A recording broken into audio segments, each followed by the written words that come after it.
Okay, in this last section of Chapter 7, we're going to switch gears a little bit, and we're going to look at systems of linear inequalities.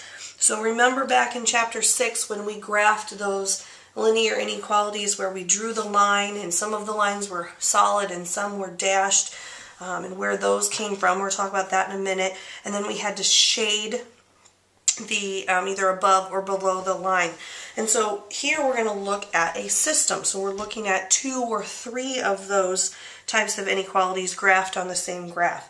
And so here we're going to look first at how do you tell if an ordered pair is a solution of a system of inequalities or not. Well, we already have 3 systems graphed for us. And so you notice you've got the 2 lines. Some are dashed, some are solid, and you've got some shading in a certain region of that. So how do we tell if an ordered pair is a solution? Well, first of all, if this first one we want to know if 3, 0 is a solution. So the first thing we need to find is where is 3, 0, and that point is right there. And so this one, because it is in the shaded region, that means that yes, it is a solution. So anything that's in the shaded region is going to be a solution to that system. Well, let's look at number 2. We want to know about the point 2, 2. So first we need to find it. We go to the right 2 and up 2, and this point is right there. It's not in the shaded region, but it is on the line.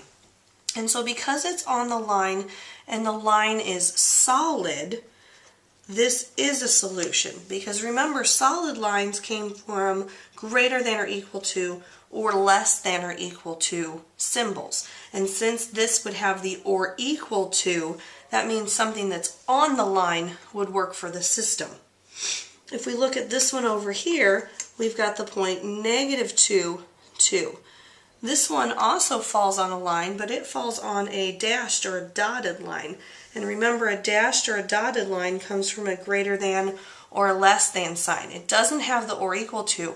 And remember, that meant that it was where the system started. It was a boundary line, but it didn't actually include the values on that line. So this one would not be a solution. Also, if we had an example, let's go back to number 2. Let's say we had the point 5, 1 that we wanted to check out.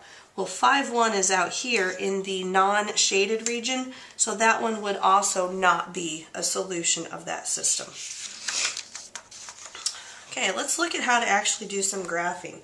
And we've got a system here that involves 3 inequalities, and so we're going to need to graph all 3 of these and do all of the shading. And what we're looking for is where the shading of those 3 all overlap.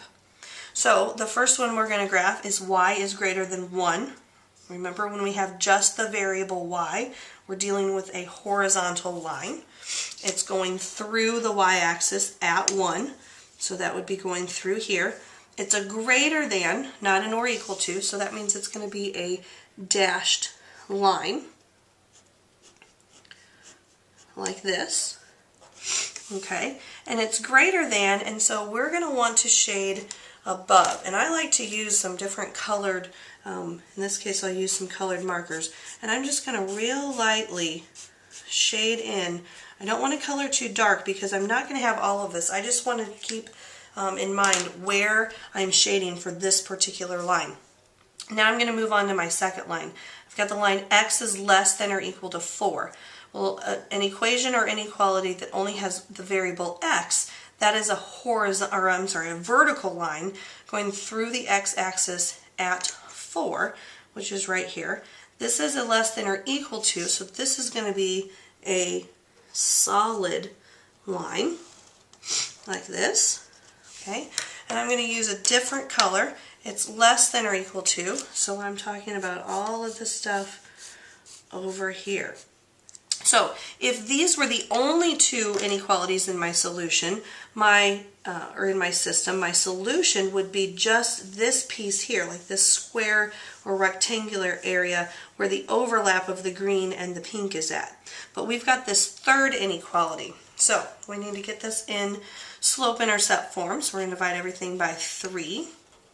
So we have y is less than 2x minus 2.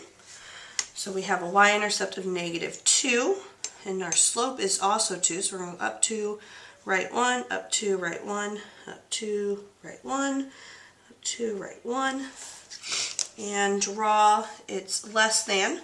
So this is a dashed line. And let me grab another color, purple. It's less than, so I'm shading below. Let me go a crosshatch here. I'm shading like this. And so my solution is going to be the area where all three of those colors overlap. And so it's going to be the area right in this little triangular piece. We were above the first line, to the left of the second line, and below the third line. So our solution is just this area right here that I've darkened with the black marker. And so any solution that works for all three of these inequalities are going to be all of the points just in this black region there. Let's take a look at another one. Here we have two lines this time. This first one we need to put into slope-intercept form. So it's going to become y is less than or equal to negative x plus 5. So I'm going to start with my point at 5 on the y-axis. My slope is negative 1, so I go down 1, right 1. Down 1, right 1, down 1. I could also go up 1, left 1. And this is a solid line.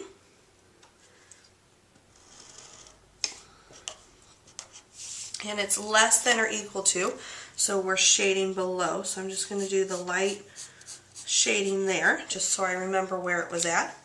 And now we need to graph the second one. It's already in slope-intercept form, so we go to 3. And we've got a slope of positive 1, so we go up 1, right 1, up and over, up and over, up and over. We can go down and left, like this. And this one is a dashed or dotted line.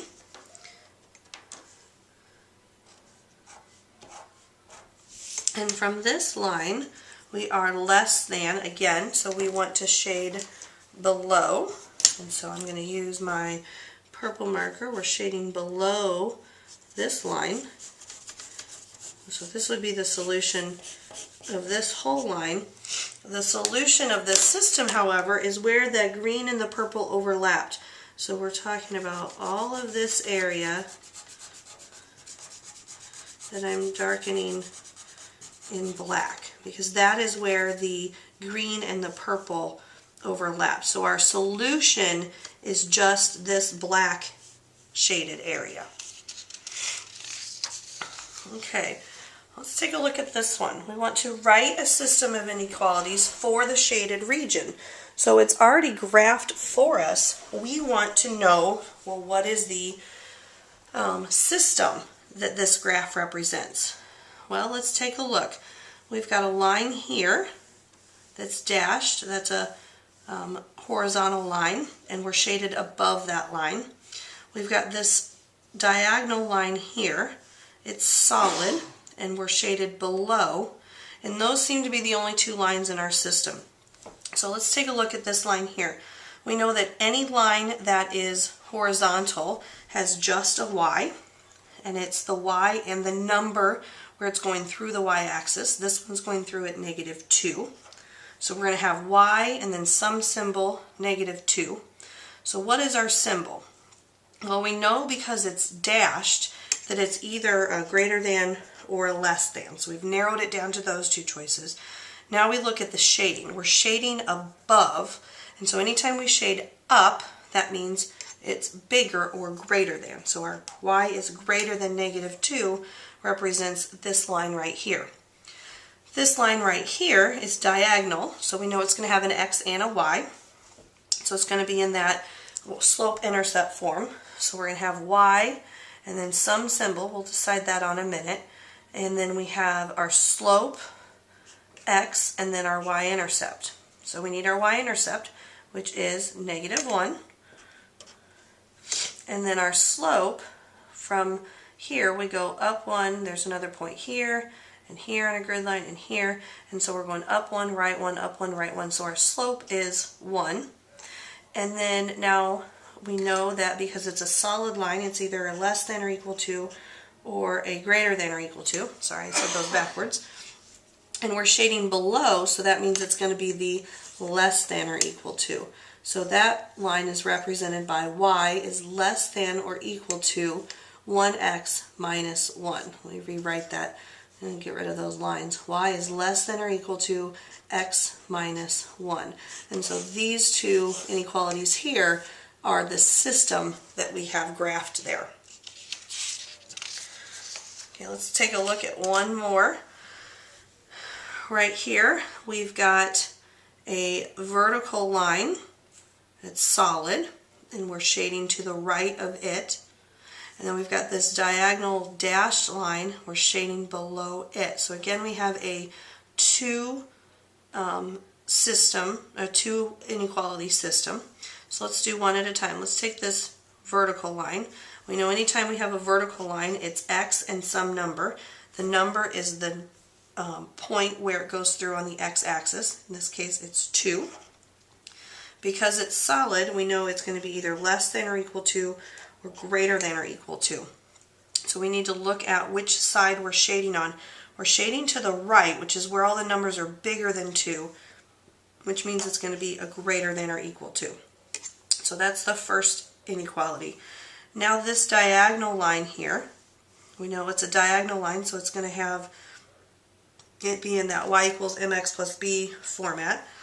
So we have y equals something x, and then plus or minus our y-intercept. Well, our y-intercept here is, there's 1, 3, 4, 5. Right there is our y-intercept. So we're going to have a plus 5 at the end. Now we need our slope. And so let's see where else this is going through the grid lines. Let's see, it's not going through there. It's pretty close. Not there, not there. Looks like right down here at 4 on the x-axis. So let's count our slope there. We've got a rise of negative 1, 2, 3, 4, 5. So it's negative 5 over, and then we're going over 1, 2, 3, 4, 5, 6. So negative 5 over 6x plus 5. Now we need to determine our sign. It's a dashed line, so our choices are less than or greater than. And now to decide between those two, we look at our shading. The shading is below this line, and so it's got to be the less than. And so this right here then is the system represented by that graph.